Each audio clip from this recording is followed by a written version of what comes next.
In this video, we are going to learn how we can delete a particular page on Wix. As you can see here, right now I am on my blog page. But if you want to head over to this particular section on the editor on the specific page, here's what you can do.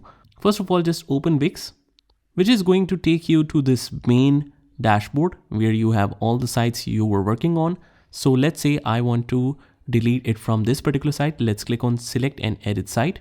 This will then take you to this dashboard where we have all the options and we have the design site option towards the right. So let's click on that. And after that, we are on the site editor. From here, we can simply select the pages that I want to delete. So for example, I want to delete this blog page right here. Just select that. And here's the page. Now, if I want to delete this, just open this again, and right at the bottom, it says manage pages. Just click on that. And there we go. We have the blog pages right here.